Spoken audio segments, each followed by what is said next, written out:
agradecer por su paciencia a Yasmín Ugalde, integrante del Instituto Nacional de Formación Política de Morena, y a nuestra corresponsal Alina Duarte, periodista de Sin Censura. A ambas, muchas gracias por acompañarnos. Yasmín, ¿cómo te va? Buenas noches. Alina, ¿cómo te va? Buenas noches. Hola, ¿qué tal, Yasmín? Vicente, saludos, muy buenas noches. Hola, ¿qué tal a ambos? Les agradezco mucho el espacio. Oye, Yasmín, pues en estas mesas de diálogo creo que es importante escuchar la opinión de Epigmenio Ibarra, una de las voces, hablando de congruencia, más congruentes en defensa de la Cuarta Transformación. Y es que hay mucho que abonar en tiempos electorales, la 4T y el trato que le dan los medios de comunicación a esta Cuarta Transformación, ¿no? Claro, y mira, qué mejor que esté aquí Alina, quien nos acompañó también en esta mesa que tuvimos oportunidad de escuchar a Epigmenio Ibarra. Precisamente estaba escuchando de lo que venías platicando anterior a que pudiéramos entrar al aire, y precisamente tiene que ver con eso, es decir, en este momento de este proceso electoral es importante saber qué es lo que está en juego, poder comprender, reflexionar, asumir la Cuarta Transformación, es de lo que se trató esta mesa. Y ahí nos acompañó tanto Alina, que está también aquí el día de hoy, y Epigmenio Ibarra. Poder explicar qué es la Cuarta Transformación para comprender qué es lo que está en juego en este momento. Pareciera que algunos diputados y diputadas no lo entendieron, ¿no? Según lo que escuché a quien me antecedió. Así es, querida Yasmín. Y Alina, yo pregunto, ¿cómo ves esto de la Cuarta Transformación con estos medios, con intereses enraizados, si me permites la expresión, y con estos tiempos electorales? Bueno, en realidad esta mesa fue muy interesante, en esta mesa en la que participé con Epigmenio Ibarra, porque justo trataba yo de esquematizar los retos que tenemos en México, tratando de sacar alguna de las lecciones, no solo de América Latina, sino de la historia misma y la lucha de clases. Yo hablaba que justamente está en disputa, más allá de los 20,000 cargos que están en juego en estas elecciones, también está de fondo, y ese creo que debería de ser el horizonte hacia el cual podemos apuntar, está de fondo ese proyecto de nación que logra consolidarse o no, que vemos a veces tan confuso, ¿no? En esta pelea interna, yo les decía, esta pelea interna en Morena me hace concluir que al final está en disputa ese proyecto de nación, la consolidación de lo que se planteó de alguna manera no tan fuertemente en el 2006 o no con los mismos principios que hoy estamos ya haciendo una cuarta transformación en el gobierno y no solo como oposición, pero también están todos estos conflictos de intereses y ahí se puso muy bueno este debate con Epigmenio.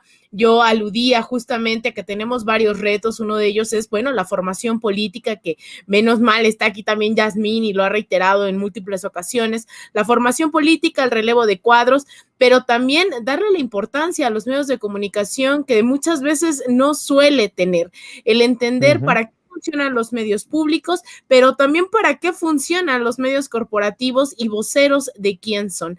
Entonces, yo creo que en este periodo electoral lo que estamos viendo es esa posibilidad de ahondar en el proyecto de transformación, que las elecciones al final solo tienen que ser ese pretexto para lograr un objetivo, es decir, el objetivo no es ganar una diputación, una senaduría, una regiduría, alcaldía, etcétera. El objetivo tendría que ser colocar a personas que le estén apostando a esa transformación y que logren consolidarla en materia de educación, de vivienda, de salud. Entonces yo creo que los medios es fundamental en esta transformación y que bueno, que quién mejor también no hay que pueda abonar que Epigmenio al respecto. Pues vamos a ver y escuchar si les parece, Yasmín, Alina, a Epigmenio Ibarra, uno de los defensores más importantes y abiertamente lo dice, de la Cuarta Transformación. Este es Epigmenio Ibarra.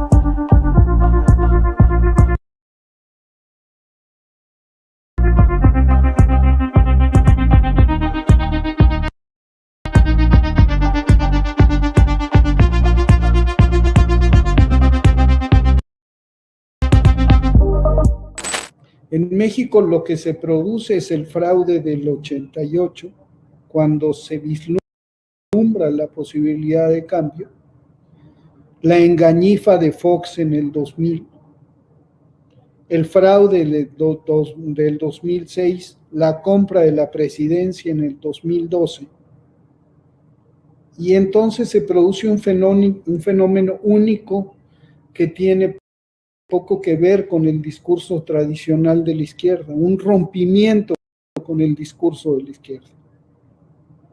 El discurso heterodoxo de Andrés Manuel López Obrador, que dice, y lo dice textualmente, en una entrevista entre Ciudad Victoria y Monterrey, en la campaña. Me dice, yo me equivoqué 2 veces. Informado y formado por la izquierda, puse como causa fundamental de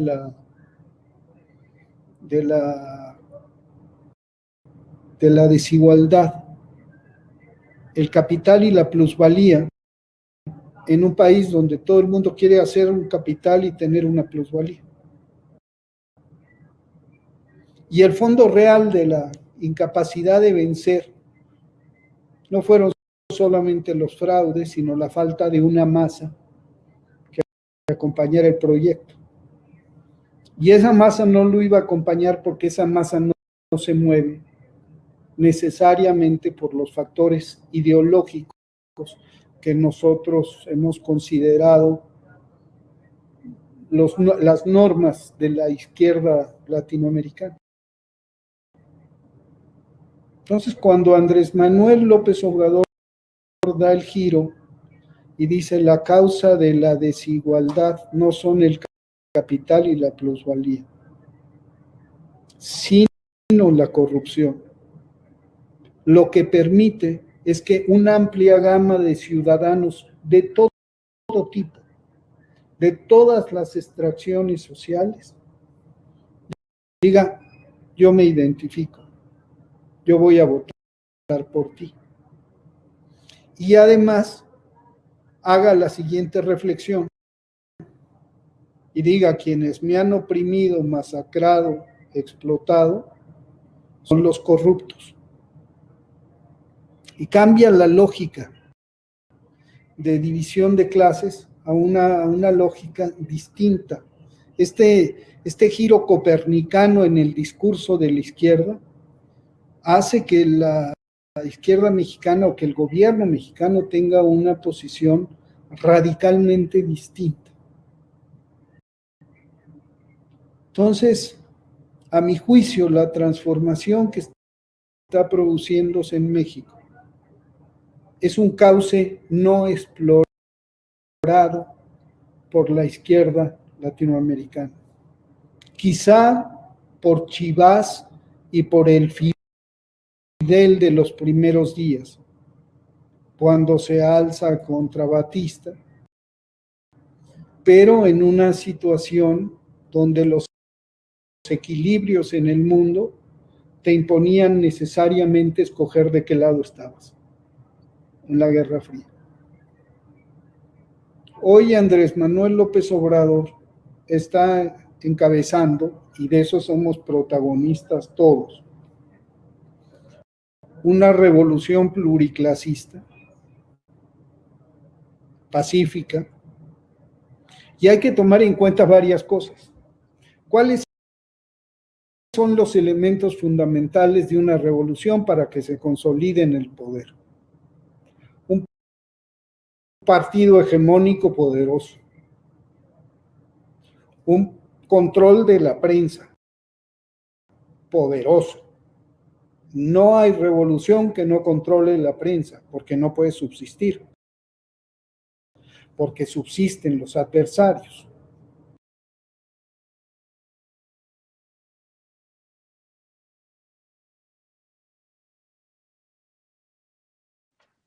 Ahí está la opinión de Epigmenio Ibarra.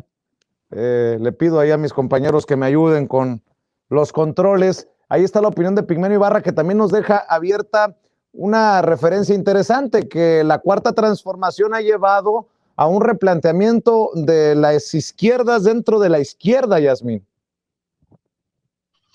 Así es. Lo que planteaba Epigmenio es precisamente esta revolución dentro de la revolución, ¿no?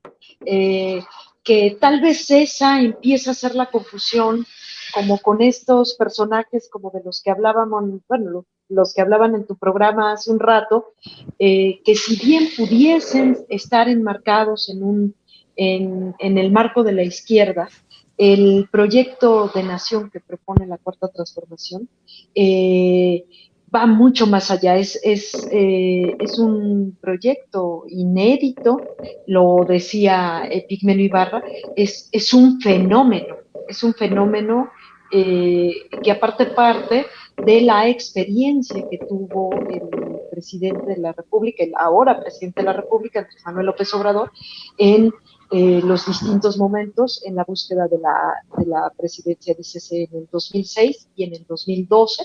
Después de ello, le queda la experiencia y la forma de aglutinar otros sectores es precisamente enmarcar esta lucha y este combate contra la corrupción.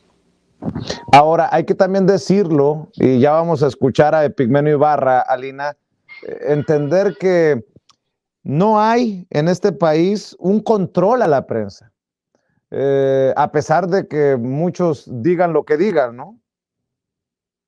Sí, de hecho, Epigmenio también, al momento de precisar esto que él acaba de decir, hablaba justamente de que en México no se tiene el control sobre la prensa, ¿no? Entonces no estaríamos hablando de una revolución en términos o bajo una conceptualización como digamos, tradicional, ¿no? Sin embargo, yo también le decía, y Yasmín es testigo, ¿no? Decía yo, bendita democracia que me permite disentir, porque yo creo que como estrategia, al momento en que Andrés Manuel llega justamente a la presidencia con un discurso con combate a la corrupción, eso no significa que tengamos que negar o minimizar estas experiencias de luchas de clases históricamente, ¿no? Que una cosa es el discurso, pero la otra es la realidad económica, política, social, cultural e ideológica de nuestras sociedades.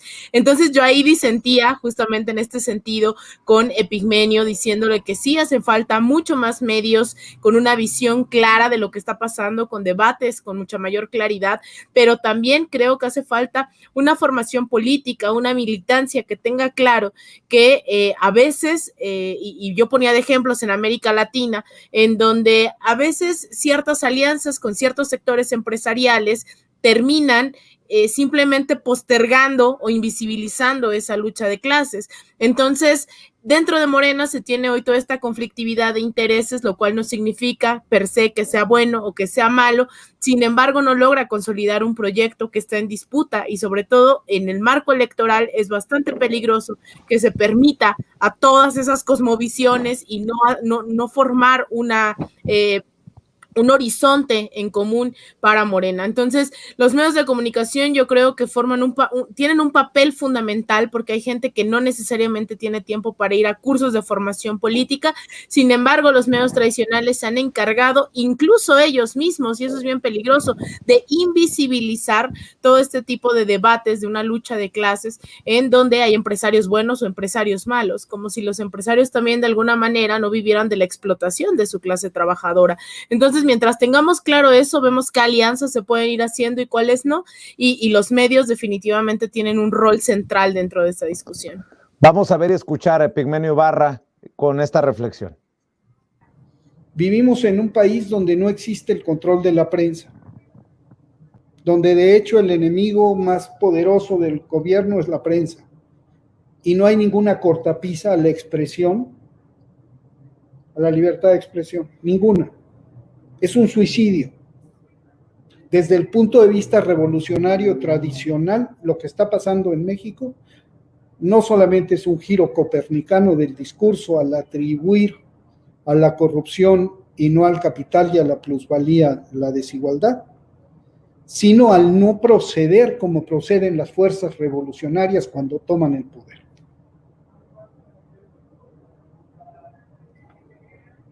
¿Qué sucede? ¿Qué es la Cuarta Transformación? Es un movimiento inédito en el mundo al que tenemos la obligación que empezar a entender sobre el que tenemos que reflexionar a profundidad, deshaciéndonos de todo el aparato conceptual que hemos diseñado como izquierda latinoamericana. No sirven las referencias. El otro día que vino Alberto Fernández y lo escuchaba yo hablar, decía, pero es que es distinto. Y basta ver las mañaneras, y basta ver la foto de López Obrador con Slim, para darse cuenta que la única manera de triunfar en un país como México era ampliar el espectro de intereses, de clases, y al mismo tiempo despojarse de todo intento autoritario de control. Dos cosas que contradicen en general el discurso de la izquierda latinoamericana, pero que no son de ninguna manera lo que decía Lula, que el poder se toma con la izquierda, pero se toma el poder con la izquierda, pero se gobierna con la derecha. Aquí no hay engaño. Andrés Manuel López Obrador dice primero los pobres, y sí son primero los pobres, pero no son solamente los pobres. Y sí considera el capital privado como un elemento fundamental, como un componente de la transformación. Entonces sí estamos en un fenómeno único en el mundo, donde se están produciendo cambios sociales profundos y todos los programas del bienestar representan eso, una reorientación del presupuesto de la nación aprobado en las cámaras, institucionalizado, que no implica acciones más radicales que darle estatura legal, constitucional, rango de ley a los programas del bienestar, pero que no implica expropiaciones ni ninguna acción coercitiva de los otros. Ahí está la opinión de Epigmenio Ibarra, y creo que para cerrar, Yasmín, Alina, la reflexión, al menos de estos extractos que hemos preparado, para mí es la más importante, porque puede llevarnos a reflexionar hacia el partido que quiera la gente en general, que un partido es nada sin los ciudadanos. Y creo que es una reflexión que se tiene que hacer para todos. Esto de los partidos políticos, y con esta gente cada vez más metida en temas políticos, más compenetrada, más avispada, diría el presidente, Yasmín. Sí, no se equivoca cuando dice que el pueblo es sabio, definitivamente. Y en el caso del partido, pues, se ha dicho varias veces, pues, y lo remarco ahorita precisamente por este punto que dice Alina de la formación política, la formación de cuadros, y la mejor escuela que tenemos para formar nuevos cuadros, pues es el propio partido, y el partido también se forja en la lucha, ¿no? O sea, es decir, este proceso que se está viviendo es parte más, es como un módulo de esta escuela, ¿no? De esta gran escuela de formación de cuadros. Y lo que sí hay que entender y no hay que olvidar, porque precisamente lo que está en juego en este momento, en este proceso electoral, es este proyecto profundo, y es que, pues, el proyecto pues tiene que ser incluyente, no por ello dejará de ser firme. Eso mismo tenemos que ser persistentes, radicales, por lo menos en este inicio. Si bien le estamos dando la vuelta al paradigma de una revolución desde las izquierdas, hacerlo de manera distinta, sí tiene que cumplir con una serie de cosas como esto, ¿no? O sea, ser incluyentes pero firmes. Querida Lina, esta es una reflexión profunda, y creo que nos puede, no importando el nivel de compenetración política que tengamos, nos debe de atender a todos. Sí, de hecho yo les invitaría incluso porque este debate fue toda una hora con Epigmenio, el cual agradezco a Yasmín la invitación el pasado martes para que puedan ir y buscar estos acentos que poníamos ambos con perspectivas en algún momento creo también un poco encontradas, sin embargo bastante fructífero este diálogo que tuve con Epigmenio, a quien admiro, respeto y he coincidido mucho en el tema de la consulta popular y que justamente yo también, yo le decía a Yasmín, yo no voy a romantizar esta suma de intereses, por no decir este desmadre que se traen en Morena, porque a mí me gustaría ver un partido firme, con claridad, ¿no? Que avance con el horizonte claro. Sin embargo, también entiendo que no es una cuestión de voluntad ni del presidente ni de la dirigencia, sino es una cuestión de ir sumando todas esas luchas, todas esas lógicas que se han construido durante décadas en este país y que también incluso por más de izquierda que uno quiera hacer en un país con una profunda dependencia económica, política, social, cultural, etcétera, etcétera, con Estados Unidos, la tenemos bastante difícil. Entonces también yo celebro que exista este espacio de formación política, de la Escuela de Formación Política, donde se ponga, ¿no? la llaga, el dedo en la llaga y podamos seguir avanzando y seguir construyendo. Y también en algo que tal vez no coincidíamos, Epigmenio y yo, es que a mí sí me es urgente rescatar estas lecciones en América Latina, donde toda esa oligarquía, esa burguesía a la que se le hizo concesiones, con la que se hizo alianzas, terminó orquestando los golpes de Estado, y lo tuvimos aquí a Evo Morales diciéndolo y denunciándolo. Entonces, repensar ese tipo de alianzas y para qué nos funciona, ¿no? Yo entiendo que de toda América Latina, México es el país más complicado en ese sentido, teniendo al vecino del norte como vecino. Entonces, hay muchísimas cosas que se pueden poner a debate, es el tema de los medios de comunicación, las alianzas con ciertos sectores económicos, pero sobre todo yo creo que estas elecciones lo que se está disputando es la posibilidad de continuar con esta brecha democrática para poder avanzar con pisada firme, ¿no? En varios rubros, en educación, vivienda, salud, pero también en la disputa de las narrativas, en la formación política y asegurar, ¿no? Que así como se está llevando a cabo todos estos programas, esta descentralización, esta distribución de las riquezas del gobierno en el presente, puedan asegurarse en un futuro. Vamos a ver y escuchar a Epigmenio Ibarra para cerrar Cuarto Grado esta noche de viernes. Yo tengo una firme convicción democrática. Para mí importa menos el partido que los ciudadanos. Y yo me la juego, y creo que Morena tiene que jugárselo cada 3 años en las elecciones.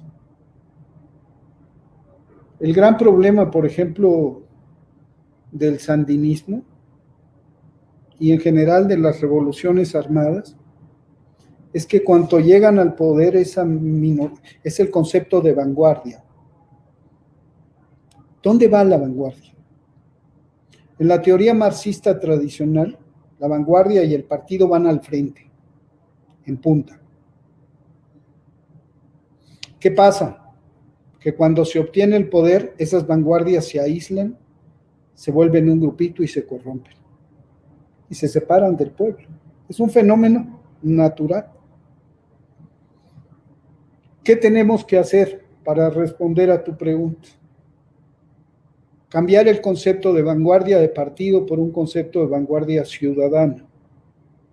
¿Dónde va la vanguardia? En medio. Ni atrás, empujando, ni adelante, jalando. Va en medio. ¿Quién integra la vanguardia? ¿Una fuerza de élite ideológica partidaria? ¿O una fuerza ciudadana cada vez más consciente? La fuerza ciudadana. ¿Quién debe decidir en la democracia? Los ciudadanos, las ciudadanas. Entonces, para mí hay una revolución dentro de la revolución. Hay que redefinir el papel del partido, el papel de la vanguardia y sobre todo poner todo en función de los y las ciudadanas. Cambiar el énfasis. Porque eso es lo que está funcionando además, porque por eso se ganó. Yo haría una precisión. más que un proyecto de clase, es un proyecto de clases. A mí me preocupan los comités de salud pública que definen quién es puro, duro, quién tiene derecho, quién no tiene derecho. Qué intereses son sagrados y qué intereses no son sagrados. Creo que es un proyecto que debe ser incluyente sin dejar de ser firme. Y es un proyecto que la transformación es un proyecto que debe ser persistente y radical. Pero no dogmático. Bueno, pues ahí está el gran Epigmenio Ibarra. Y si me permiten, Yasmín, Alina, me gustaría compartir con ustedes para la reflexión algo. Le voy a pedir a don Quique Legorreta y a don César que me graben, porque esto sí es revelador. No es secreto mi crítica constante a Rosana Reguillo, experta de Signalab, porque nos ha señalado en ciertas gráficas, creo yo, hasta nos pone en riesgo cuando no se explica bien la gráfica, como en Sin Censura, me refiero a Vicente Serrano, como generadores de contenido o de tendencias para favorecer a la Cuarta Transformación, para favorecer a Andrés Manuel López Obrador. Acaban de presentar un estudio que se llama Atmósfera Electoral 2021 MX y me llama mucho la atención, si me permiten, Yasmín, Alina, lo voy a compartir ya que estamos hablando de la prensa y los medios de comunicación, que tal vez por primera vez, así entiendo esta gráfica, en Signalab nos dan el lugar que nos estamos ganando a pulso las redes sociales. Ahí nos la acaba de poner César en pantalla. Dice, con la llegada de AMLO a la presidencia de México inició también una reconfiguración en la lógica de construcción de la agenda pública. Las conferencias matutinas o mañaneras del presidente se convirtieron en pocos meses en el espacio privilegiado para nombrar y construir los temas relevantes para el país y su encuadre. 2 años después de iniciado el mandato, las mañaneras, con sus 116 minutos de duración promedio de lunes a viernes, son el eje central de la estrategia de comunicación de la presidencia y también el espacio desde el cual, con cada vez mayor recurrencia, se señalan a través de distintas estrategias a las voces críticas como adversarios, conservadores, enemigos de la democracia. Para entender el impacto de las mañaneras, hay que agregar 2 elementos más en la lógica de construcción de la agenda pública a partir de 2018 en las redes sociales. Por un lado, la participación de distintos actores en la construcción de tendencias a favor o en contra del presidente en Twitter, que utilizan distintas estrategias para colocar ciertos temas en el centro de la atención o alejar la atención de otros. Y por otro, la destacada participación de diversos canales de YouTube, algunos abiertamente afines al presidente, que seleccionan partes de los mensajes emitidos en las conferencias matutinas que modelan y amplían para sus millones de usuarios activos. Estos canales suelen aprovechar la percepción generalizada de descrédito de los medios de comunicación tradicionales, sobre todo de Televisa y de varios periodistas que han sido parte de la empresa y que ahora están en otros medios digitales, reafirmada de manera recurrente por el presidente en sus apariciones matutinas. En estas piezas audiovisuales, los youtubers utilizan un tono informal que recurre a las exclamaciones y el uso de letras mayúsculas en los títulos y que no duda en repetir los adjetivos utilizados por el mandatario para referirse a la crítica. Se trata de un despliegue estético de los youtubers que insisten en desligarse de los medios tradicionales y presentarse como paladines de la verdad o informadores de lo que no se dice en otros espacios. Con sus variantes, estas y estos youtubers logran generar a través de estos encuadres narrativas concretas, sentido de pertenencia y formas de percepción de la realidad, recurriendo al humor y dirigidos sistemáticamente a la disidencia del discurso oficial. Y sigue este estudio de Signalab, pero me llama mucho la atención, vuélveme a poner la gráfica si me haces el favor, César, cómo no aparecen muchos medios de comunicación tradicionales, o al menos no con la misma relevancia que aparece, por ejemplo, Sin Censura, ACM Canal 54, Campechaneando, El Chapucero, también aparece Sin Censura Media, nuestros 2 canales de YouTube, en comparación al impacto que pueda tener noticieros Televisa, El Universal, Milenio, La Octava, El Financiero Bloomberg, etc., etc., etc. Para mí es revelador que Signalab, una institución conservadora y claramente con un interés político desde mi perspectiva, pues confirme con esta gráfica lo que hemos venido apuntando, una reconfiguración, una realidad totalmente diferente a la que nos imaginábamos con López Dóriga al frente del noticiero de Televisa, con Javier Alatorre en el de Azteca, en los tiempos de Jacobo Saludowski, ni se diga. ¿Cómo ven esta gráfica? Para mí es la confirmación de que algo estamos haciendo bien, le duela a quien le duela, le pese a quien le pese. ¿Cuál es tu reflexión, Yasmín? Pues sí, algo se está haciendo bien, ¿no? Aparte de todo, o sea, es decir, nos viene a confirmar una serie de cosas, pues se ha dicho infinidad de veces, cuando Epigmenio se refiere a que esto no es un dogma, a eso se refiere, pues, a que no tenemos ni estamos pasando por este proceso de transformación como un acto de fe, estamos construyendo la narrativa. Espacios como este y estos otros que has mencionado son los que están construyendo la narrativa. No estamos en un proceso de fe, estamos haciendo de nuestro proceso de transformación. Es decir, así como hace rato decíamos, este giro en este paradigma decía Epigmenio, de replantearnos lo que es la vanguardia, lo que es el partido, hay que replantearnos lo que son los medios de comunicación y lo más importante que es la profesión de la prensa, ¿no? Alina Duarte, ¿tú qué piensas acerca de esto que planteo? Pues mira, en realidad yo creo que esto habla de varias cosas que también ya se han venido señalando en estos espacios. A la llegada de Andrés Manuel López Obrador a la presidencia el 1 de diciembre, se abre esta brecha democrática en la cual se aspira a un cambio en primer nivel, no sé si va a haber un segundo o tercer nivel, pero sí un claro cambio de una democracia representativa a una participativa. Y la gente empezó a buscar estas trincheras para ser partícipes. No las encontraron en estos medios que criminalizaron su lucha, la lucha para llegar a la presidencia desde el año 2004, ¿no? Con el desafuero, con las constantes campañas mediáticas de Andrés Manuel es un peligro para México, vamos a ser como Venezuela.